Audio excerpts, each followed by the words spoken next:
This will be the first time that my brother Glynn will actually be in a conversation, to my knowledge, right? One of our sisters about this.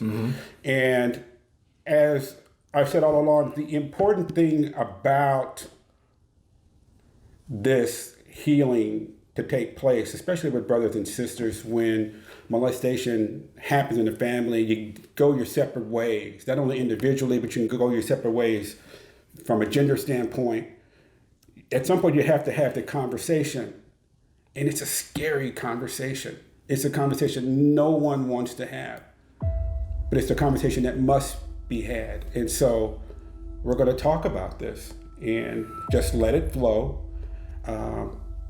At the end, I will share a little bit of information that just came to me, and we'll see how that plays out, that you may find interesting. So, oh my gosh. It isn't anything bad. It isn't anything bad. Okay. No. Because, hey, it's not a new revelation. No. Right. So, just to kind of let you all know, all of this started for us when my brother Glynn and I, we were molested by our babysitter in 1966. That went on for about 6 months. But then in 1971, our stepfather started molesting our oldest sister. And from what I understand from one of my other sisters, that's when one of my other sisters was also being the target. And I don't know about you and your twin, because she's the youngest. Well, she's the second to the youngest. Louise right. is a twin. She's the third girl. And let me just say this up front, which I just said off camera. I could not be here today if it wasn't for Louise. Louise has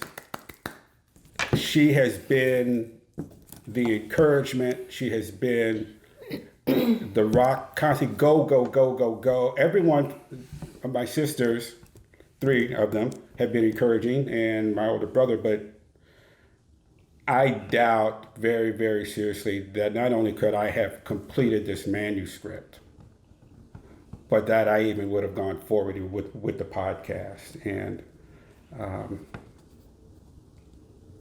just want to say thanks. So I'm going to need some tissue before I saw that. So, 1971, 53rd, what was going on with you? Can I first just say this in response to that? Sure. Being encouraging, especially knowing what you were going through, writing this, knowing where you had to go to write this, how could you not encourage you? Right. Because you, and he would tell me how dark it got a lot, and just how hard it was for him to come back out of it, and just how you would just, it was like character acting, right? You True. Get into it, and then it's really hard to get out of it. Yes. So, I was a method actor. Exactly. Yeah, for the entire 6+ years of writing that thing. Exactly. You were. And unfortunately, it wasn't acting. Right. Yeah. And having been there. Yeah. I could completely relate to what you were saying. And I know that you have to have someone, and you had all of us, to say to you, keep going. You're doing great. Yes. You're doing great. And when you finally wrapped it up, it was like, big round of applause on our family thread. But so I think you're too kind in saying that, but that was the easy part for me. So, to 53rd Street. That's the beginning. Okay. So 53rd Street, how old was I? I was 5 years old. So it started for, at least for Luana and I, at 5 years old. And this is the first time I remember. And I remember that little bedroom that the three little ones slept in, had that slanted ceiling. Right. Yes. And upstairs. we drew all over the walls with crayons, and it was just a disaster. But I remember Henry calling us into the bedroom one by one, and it was always like a one by one thing. That bedroom or their bedroom, the one That downstairs? bedroom. This is my first recollection. Your bedroom. My first. See, recollection. I thought it was. That happened too. Oh. That happened too. But the very first recollection I have, 5 years old, called into the our bedroom. It was upstairs. Yeah. Upstairs. Called into all the our kids' bedroom upstairs, mom called and into his. called into our bedroom, and that was the first time that he had molested me. And then he called one in, and did the same thing to her. If he called, our other sister in at on the same day, I don't know, but Luana and I talked about it. And when he took us in there, I don't know if you want me to go into that, but that's when it first started. Mm-hmm. And changed me entirely, changed me completely, just like that. Had we started singing yet? Yeah, we were already singing. I think we were already singing. we were singing going on 53rd to, Street. Yeah, we were singing on 53rd Street. Yeah. Because They I weren't remember on going the whole to, show yet. Yeah, we weren't in the whole show. Okay. And Cookie was doing Steamroller. Yeah. And I forget what song Juan and I sang together, but we were singing then, and instinctively when something is really wrong. And what ended up happening was, even though that changed me at that moment, I was still who I was, right? But now it was like the way that I had to cope with it was I had to be very silly. That was my only way to deal with it. Was the goofy and silly. And that's very interesting that even at 5 years old, you say, it changed me. It did. Yeah. And at 5 years old, you recognized how you had to come up with some sort of mechanism to protect yourself. Oh, yeah. And it was just being silly. Mm-hmm.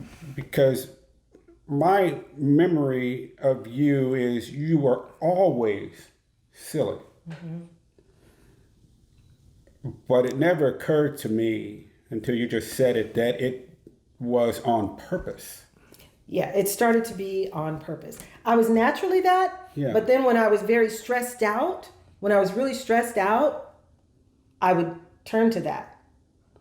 I would turn to being, to releasing the stress by laughing, playing, being silly, because man, did I go through some depression. Huge. At 5 years old? I wasn't in a lot of depression at 5. I'm just saying, as time progressed. Yeah, and it continued and it continued, and it got worse and worse. It was terrifyingly bad. It was terrifyingly bad. It was so bad. That was like my only way to deal with it, because I wasn't telling Miss Whitney. That would be our mother. Yeah, that's another way to, I wasn't telling her, I wasn't telling anybody, because we did get the threats. From Henry. And the threats were? If you tell, I'm going to hurt your mom, and I'm going to hurt your brothers and your other sisters. So you can't tell. Know that what he kind had of load is that? Yeah, it was really horrible. Were you aware of what he had been doing to Tracy at that point? No, I had no clue. I did not know anything. I didn't. So find you out only about knew Tracy about for a long time. Yeah. And Luana, that was it. That was it. I didn't find out about Cookie until later, and I didn't find out about Tracy until later. Now, by later, I mean by the time we were at what was it? Were we at Wellington? Mm-hmm. Wellington, because that's when he started coming into the room with all three of us girls. Yeah. And that's when I found out about Cookie. And now he had already been, molesting her for a while. On 53rd, you're going through this at 5 years old. He and I were out after school sports, playing basketball, playing football, rehearsing, singing, doing family stuff. We are totally oblivious, totally unaware, which is the warning and the implicit threats and things are part of the predator's toolbox. Reaching there, I'm gonna grab this one this time. Okay, she's starting to push back on that. I need to reach in there and grab something else, and I'm gonna do this or I'm gonna do that kind of thing.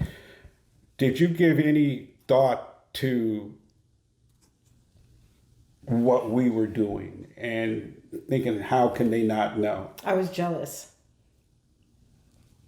I was jealous because while this was happening to me inside, you guys were always outside playing. He always made sure that you guys were, somewhere else. And I was always jealous. Because sometimes I could hear you guys playing football in the middle of the street while I am being molested in the room. And I was jealous. I was like, wow, the boys get to be outside playing. Yeah. It was horrible. Wow.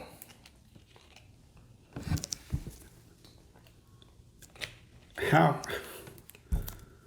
Okay.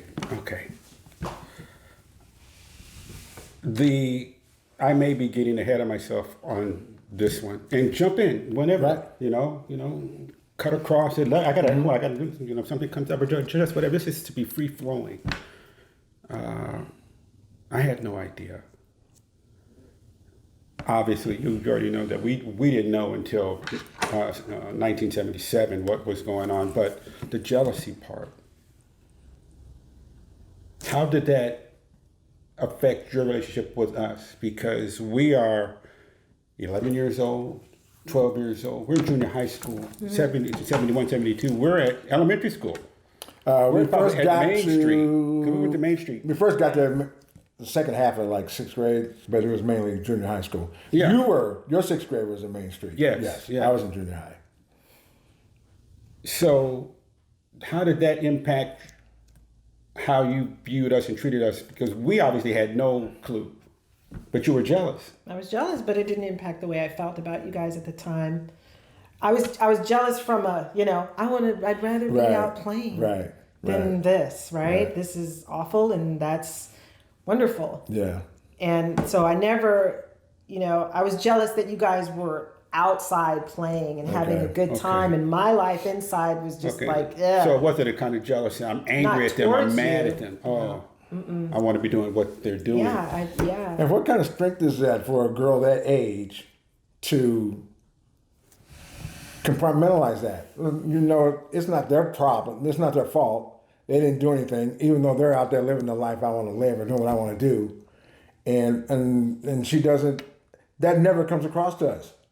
We never get the attitude from them or any of the girls like, you guys, ew. We never got that at all. And what kind of strength is that? Probably because we were protecting you.